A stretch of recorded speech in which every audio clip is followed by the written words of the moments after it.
Muy buenas noches, queridos hermanos.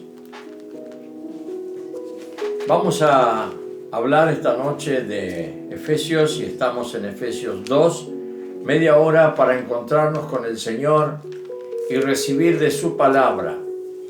Esta palabra que puede ser a través de símbolos, porque las letras son solo símbolos, y las palabras que están escritas también son símbolos, y todos son significaciones.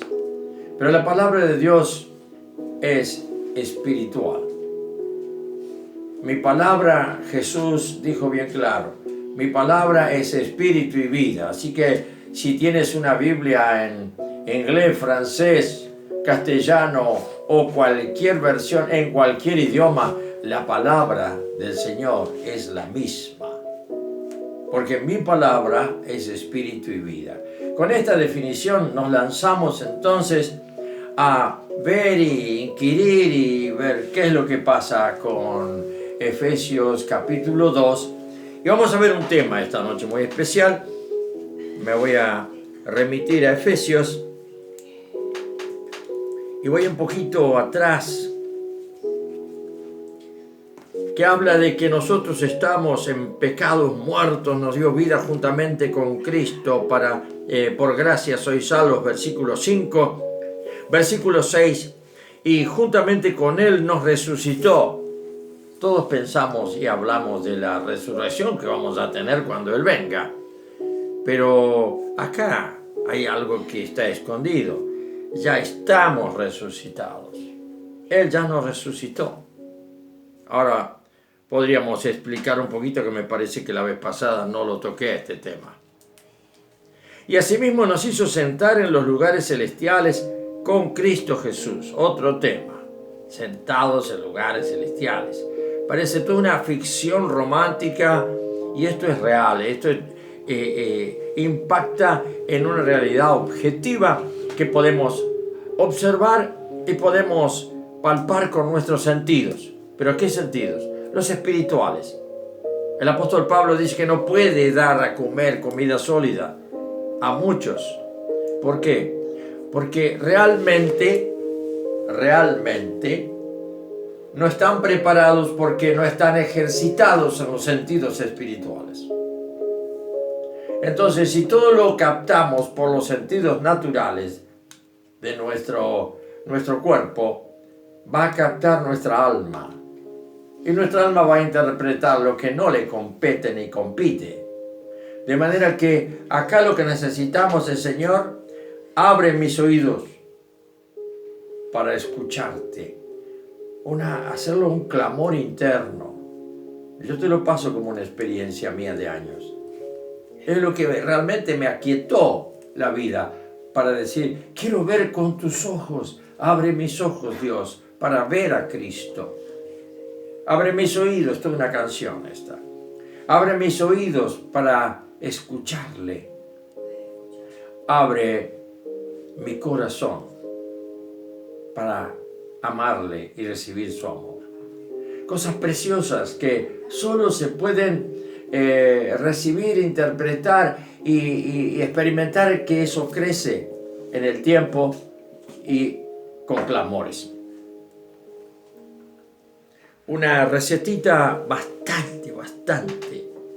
bastante eficiente te dejo con esto. Vamos a ver otro aspecto. ¿Por qué hizo eso?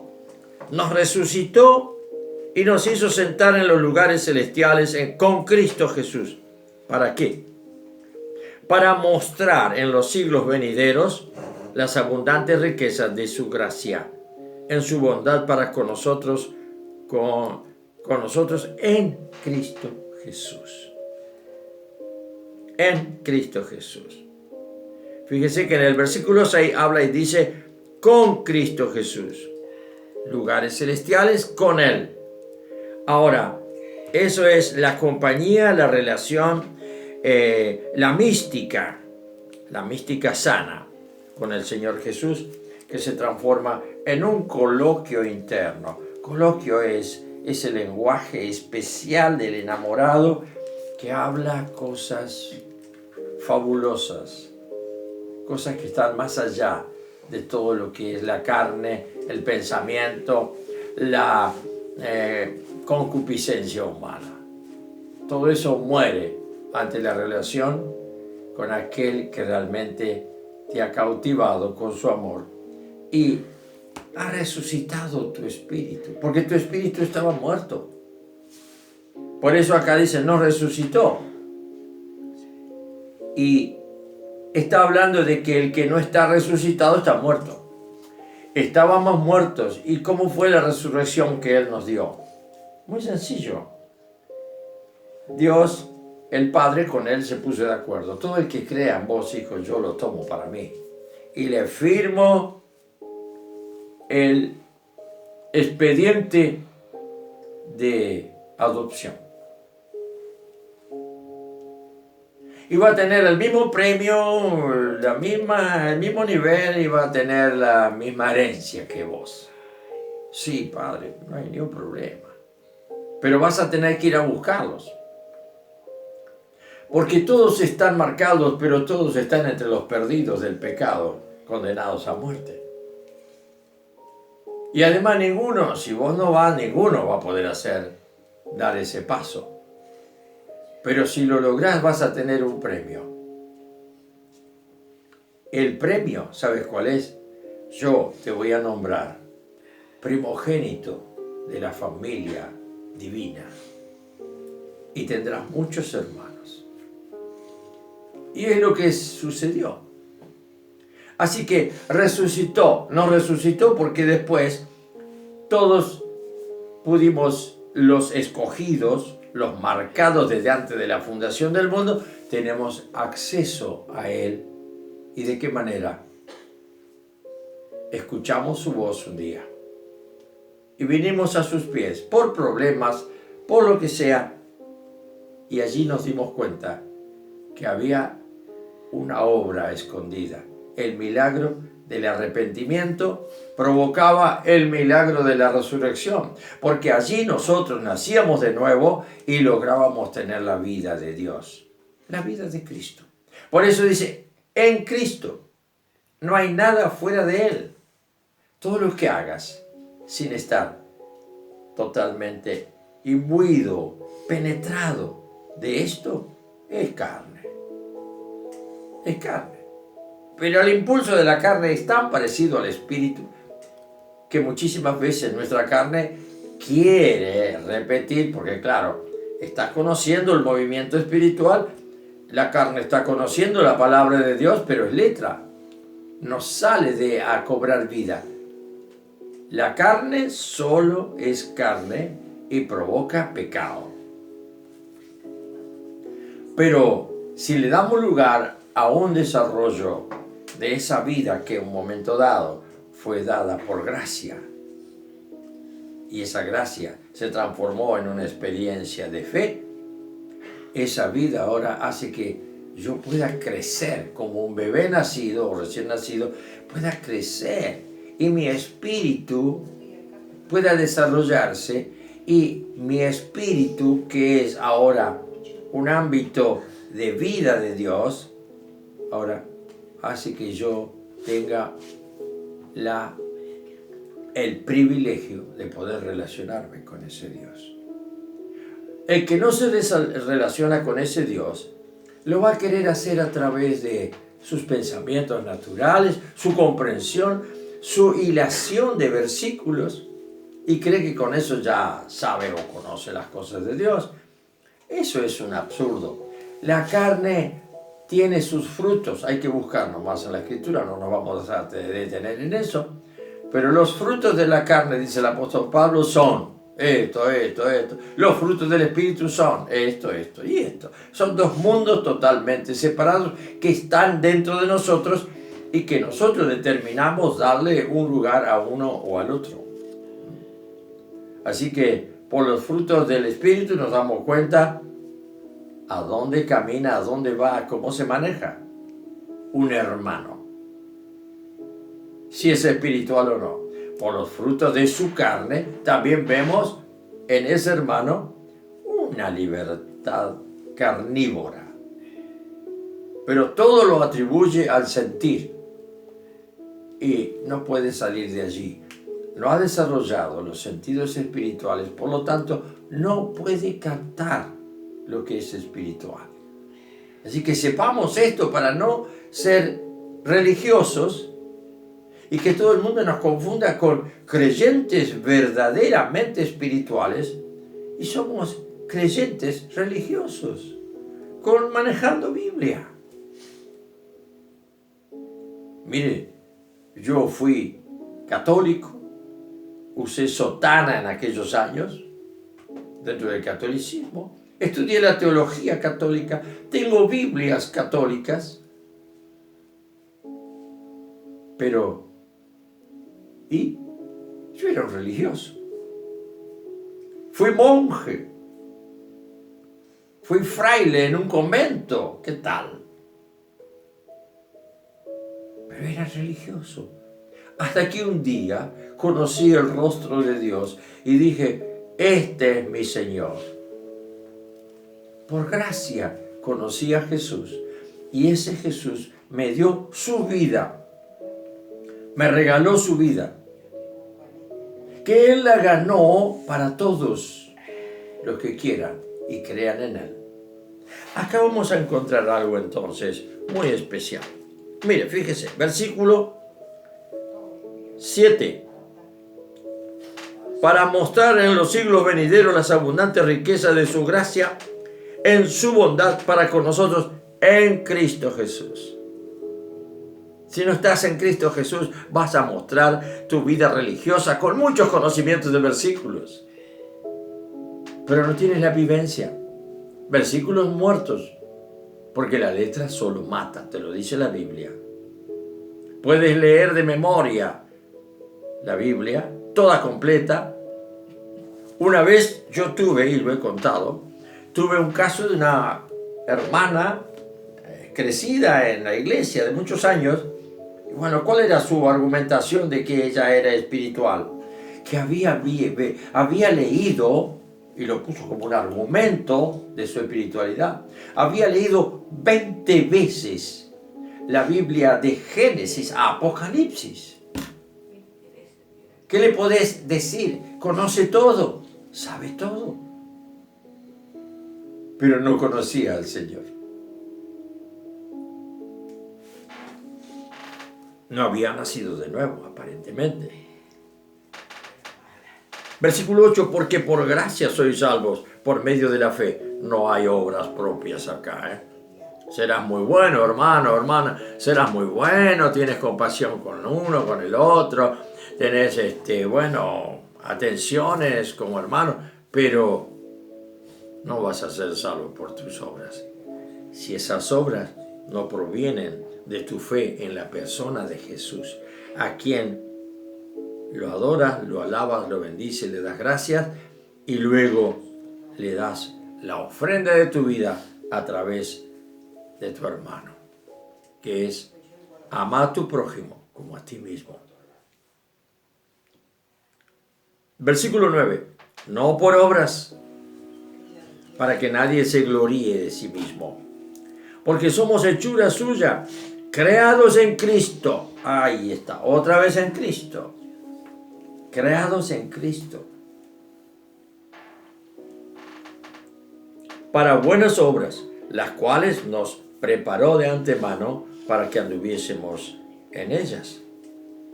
Por tanto, conclusión, acordaos de que en otro tiempo, vosotros, ustedes, los gentiles, los que no tenemos relación con la sangre judía, en cuanto a la carne, erais llamados incircuncisión, por la llamada circuncisión, hecha con mano en la carne.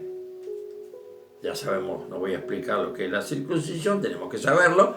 Y eso era un símbolo que hoy nos representa el sello de que Dios había tomado a esa persona para sí.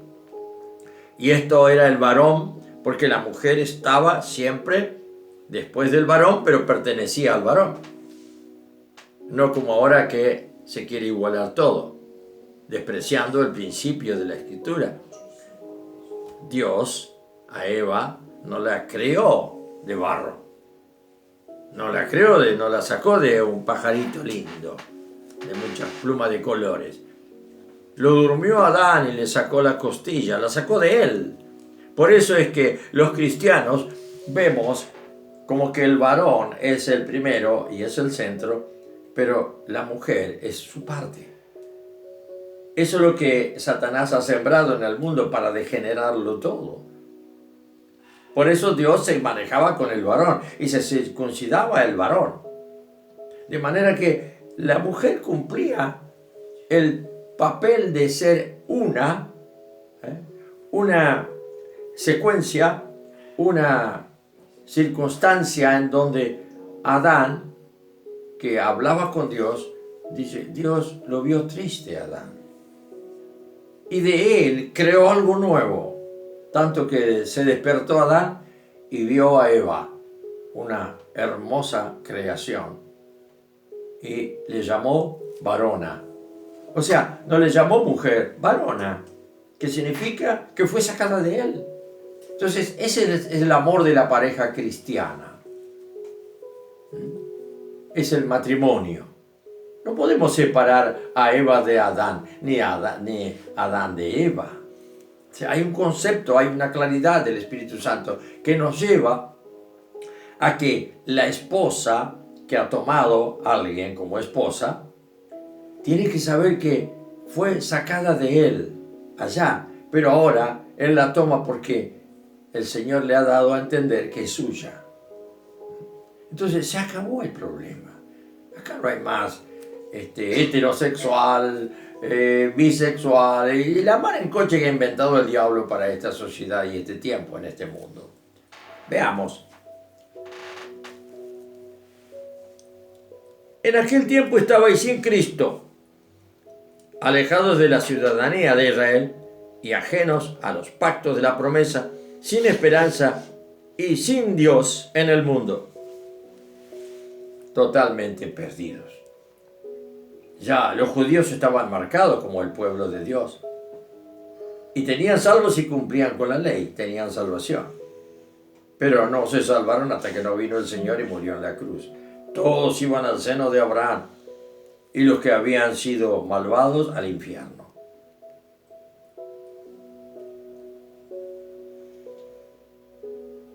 Pero ahora, fíjese el versículo 13, pero ahora, otra vez, en Cristo Jesús.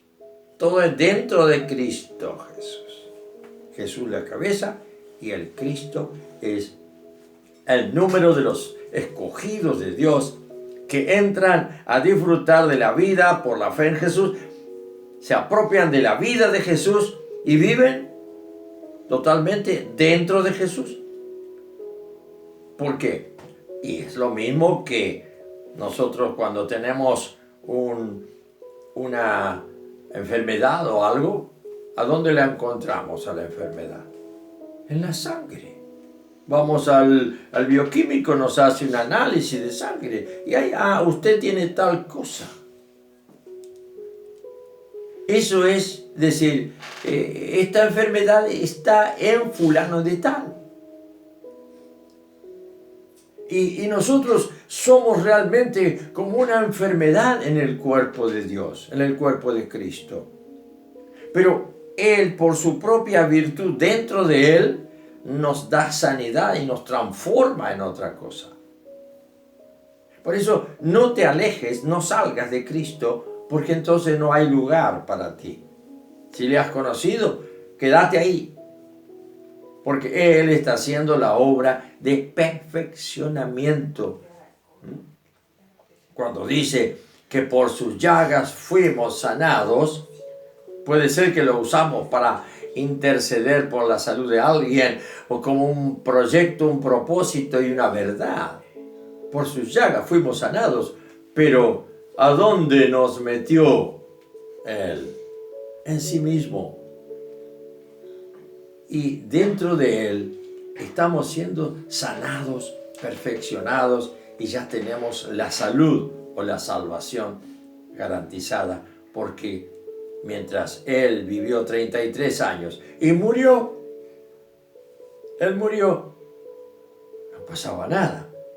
Y si no hubiera resucitado, como dice el apóstol Pablo, vana es nuestra fe. Es una estupidez creer. Mire dónde está el tema ahora, ¿eh? Es ridículo que tengas fe en Cristo si no experimentas en tu interior que estás resucitado, que no podés hacer así como la ovejita que saca la cabeza por el alambrado y prueba pasto venenoso fuera del corral. Y eso es muy común que nos pase. Así que Él es la puerta de las ovejas. Pero las ovejitas se ven muchísimas veces que están queriendo probar el pasto venenoso, sacan la cabeza por el alambrado y comen unos bocaditos y después se enferman, se indigestan. Y el Señor, que tiene gracia y misericordia, las restaura. Restaura tanto a esa como va y busca a la que se perdió en medio de los montes, porque está marcada. Pero ahora vamos a ver un aspecto muy especial. Dice, pero ahora en Cristo Jesús, versículo 13, vosotros que en otro tiempo estabais lejos, habéis sido hechos cercanos por la sangre de Cristo. Por la sangre de Cristo. Esto, ¿sabe qué? ¿Cuántas veces me lo habré preguntado? Señor, dame entendimiento, por favor. Porque es lindo leer el versículo. ¿Pero qué significa? Que hemos sido, le voy a repetir el versículo 13, para encontrarnos con un problema. 13. Pero ahora, en Cristo, dentro de Él, por obra de Él, del Espíritu Santo que obra en nosotros, ustedes que en otro tiempo estabais lejos, habéis sido hechos cercanos. Metidos dentro, quiere decir. Por la sangre de Cristo. ¿Y esto? Metidos dentro por la sangre de Cristo. Vamos a ver un tema trayendo una ilustración para ver cómo es el tema del valor de la sangre. Porque vamos a partir de Génesis, que en la sangre está la vida de los animales y la sangre de los humanos. Usted quiere saber cuánto tiene de vida, vaya, hágase un análisis de sangre. Y va a encontrar cómo está su vida, o sea, su salud. Bien. Había sido que Satanás, ¿qué hizo? En la sangre de Eva y de Adán estaba la vida de Dios, por el soplo que él había dado en la creación de la pareja. Primero Adán, después Eva. Y ellos estaban viviendo como alma viviente, pero su vida natural estaba en su sangre. Y el conocimiento y la relación que ellos tenían con Dios también estaba en su sangre. Porque la vida natural y la vida de Dios en mí es ebullición. Y curiosamente, usted tiene que saber que la vida que usted tiene a partir de la fe en Jesús hizo que esa vida se incorporara a su torrente sanguíneo. Si la vida está en la sangre, la vida natural, cuando vino la vida de Cristo en mí por la fe en Él, esa vida se incorpora ¿dónde? ¿Dónde está vigente? Esa vida, uno dice, sí, claro que es cierto, está en mi espíritu la vida de Dios. Pero toda vida está en mi sangre, porque mi sangre es el centro de mi existencia. Así que de pronto pasaba lo siguiente. Tenía que... otro punto que le quiero explicar. el pecado. La paga del pecado es muerte. Ellos pecaron y murieron. ¿Qué murió? Dejó de correr, dejó de tener en el torrente sanguíneo de Adán, dejó de tener vigencia la ebullición de algo que estaba. Y era que a través de esa sangre donde estaba la vida de Dios, ellos podían relacionarse con Dios. Nosotros, a través de la sangre de nuestro cuerpo, nos podemos relacionar con el mundo, con nuestra psiquis, con el alma, y captamos las cosas. Pero si la bomba de sangre deja de funcionar, no hay más posibilidades para nada. Porque se detiene la bomba de sangre y la vida se va. Y queda solo materia en el cuerpo. Fíjese qué interesante que es hilar esto. Le digo más.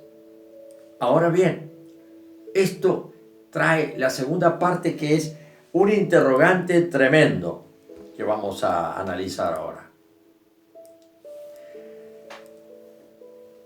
El pecado o la ofensa está determinada al nivel de la dignidad del ofendido. Lo grabamos esto. Mi ofensa a alguien vale tanto cuanto yo he ofendido, he destruido, he herido la dignidad de esa persona. Vieron que a veces usted habrá escuchado seguramente del tiempo que tenemos este presidente en Argentina, que alguien dice con todo respeto y larga algo. Y otro dice, no puedo por la dignidad o la categoría de ser el presidente del país. Entonces no critica. La dignidad es todo. Así que esto lo vamos a tener en cuenta. El hombre perdió toda posibilidad de arreglar su problema con Dios, porque había ofendido a Dios. ¿Qué le podía ofrecer a Dios para arreglar su pecado si no tenía valor? No había ningún valor. Entonces, ¿qué se hizo? Dios, ¿qué creó? Creó un sistema sacerdotal. Porque algunos no entienden por qué tanta sangre corrió, miles y miles de animales. Porque era un sistema de que Dios en esa sangre veía solamente simbolizado una sangre que iba a estar al nivel divino. Por eso pasaron siglos y todavía siguen ofreciendo sacrificios de sangre de animales. Muchísimos. No sé si actualmente los judíos todavía lo hacen. Pero, ¿por qué el sacrificio de los animales representaba? Y más animales, y más animales. ¿Hasta qué? Hasta que de pronto vino aquel que, habiendo sido el que no pasó por Adán, sino que nació en el vientre de una mujer con un gene divino, nace el bebé, es un ser humano concreto, es un ser humano igual que todos los demás, pierde todos los privilegios de ser Dios, y luego, ¿qué es lo que hace? Vino a ofrecer su sangre, porque la única sangre que satisfizo a Dios fue la ofrecida por Él. ¿Por qué? Porque en su sangre estaba la vida de Dios. Ninguna sangre anterior, ninguna sangre actual puede satisfacer la necesidad de Dios de aplicar justicia sobre una vida. Así es como va a terminar la humanidad, todos juzgados y al infierno, porque Él mandó a Cristo Jesús, que por su sangre, como dice acá, estuviera ya saldada toda la deuda. ¿Y qué significaría esto? Que Dios dice, crean en mi Hijo. Todo pecado ya está perdonado. Si te arrepientes y crees en Él, no te mando al infierno. ¿Por qué? Porque mi Hijo ya pagó la deuda. Si vas al infierno es por tu estulticia, por tu tontería, por tu falta de conocimiento. Pero no te puedo dejar de mandar porque no creíste en mi Hijo. Vos vas a ir solo allá. Ni siquiera te voy a mandar al infierno. Solo vas a buscar irte a ese lugar. No creíste en mi Hijo, que dio todo. Y cuando resucitó, creó la resurrección. Todos resucitamos con Él. Por eso en Efesios encontramos en 3 versículos que habla en Cristo. Si no estamos en Él, estamos perdidos. Porque en su sangre está la divinidad. Y de pronto la ofensa hecha al Padre o a Dios por Adán y Eva, en la muerte de Jesús, que corre su sangre y gotea de sus manos en la cruz, y gotea de su costado, y gotea de sus pies, esa sangre tenía la vida divina. Y el Padre dijo, sí, la paga del pecado es muerte. Pero, ¿quién niveló la ofensa? Dios, que exige justicia, y el Hijo, que es ajusticiado. Dios le paga a Dios un mismo nivel de categoría y de dignidad. ¿Qué tal? ¿No está bien hecho eso? Démosle gracias al Señor por lo que hizo por nosotros. Queridos hermanos, pueden escribir en los comentarios todas sus preguntas y en la próxima oportunidad voy a contestarles. Que el Señor les bendiga en esta noche.